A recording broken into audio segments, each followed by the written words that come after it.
Isn't it kind of crazy that listening is such a fundamental aspect of our lives, but at the same time can be so hard for us just to listen?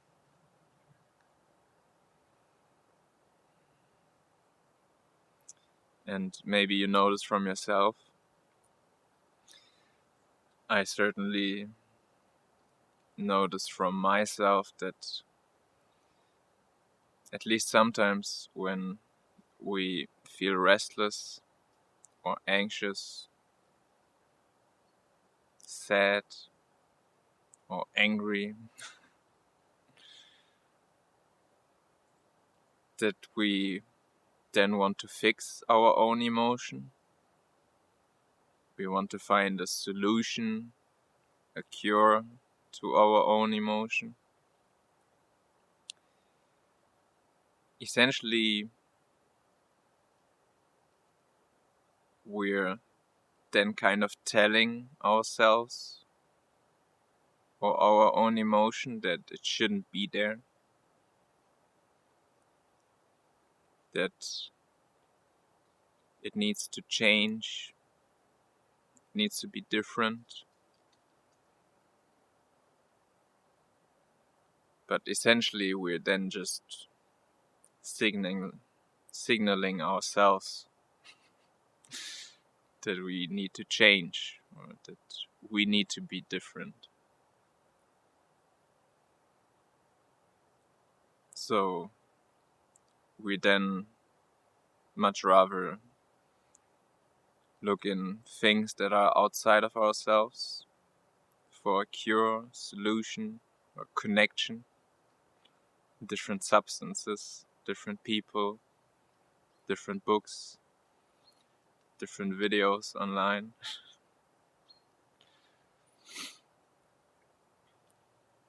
Instead of just listening to whatever's happening inside of ourselves. Instead of listening to our own anger, our own pain, our own suffering.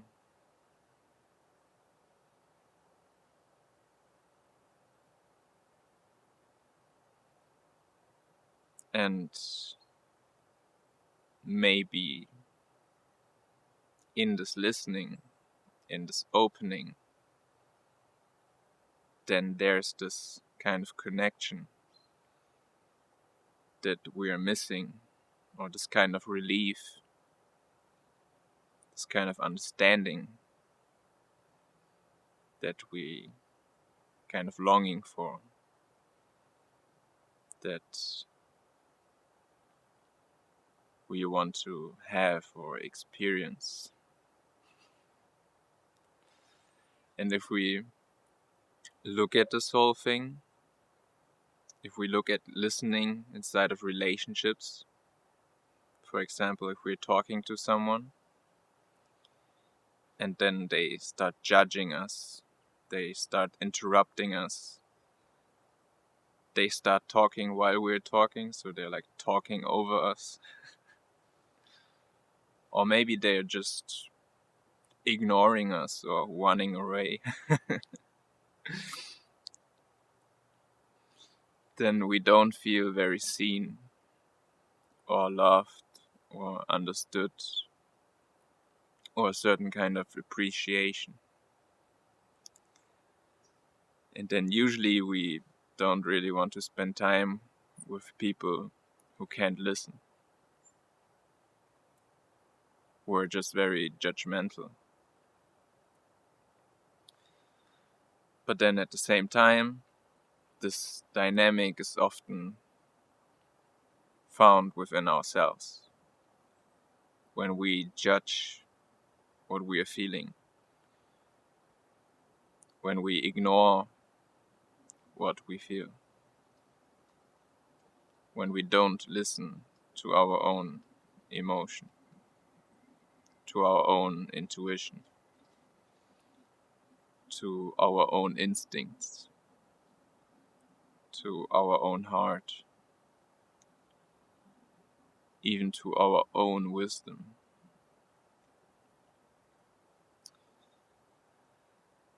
And then it makes sense the more we kind of train ourselves in not listening or in distracting ourselves, that we not totally lose the ability to listen, but that it becomes very hard for us to listen. Which is also interesting if we look at therapy.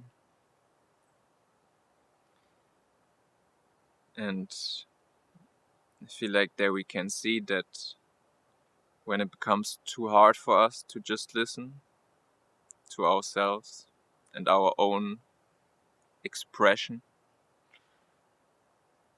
that then there can be another person that we rely on, that can support us, that can listen to us, because it has become too hard, too difficult, too painful, too intense just to listen to ourselves.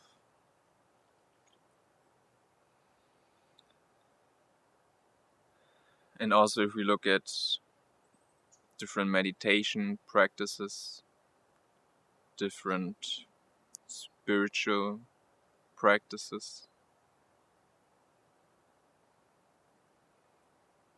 or Zen practice, which is something that I usually practice.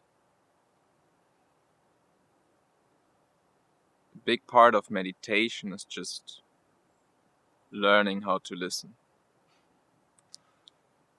Or if you would ask me at the moment how I would describe Zen, I would also just say that it's learning how to listen. So when we see that there are different kinds of meditations, different kinds of practices,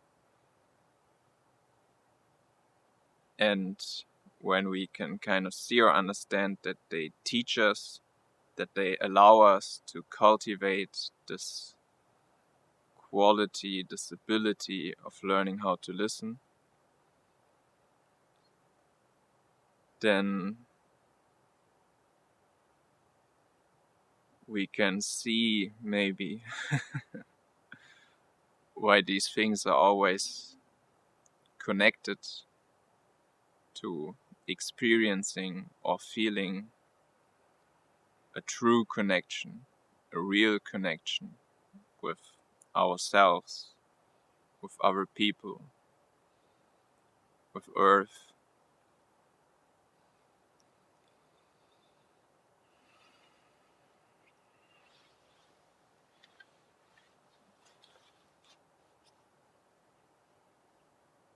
So not only is there this potential for understanding or connection when we listen, there's also this potential to feel love and to experience compassion.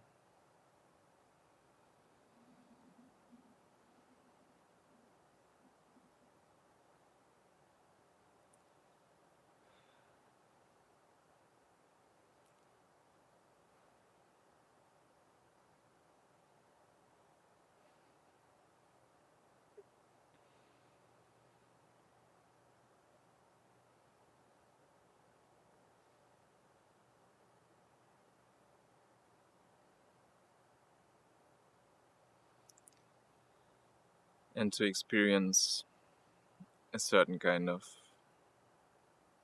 freedom.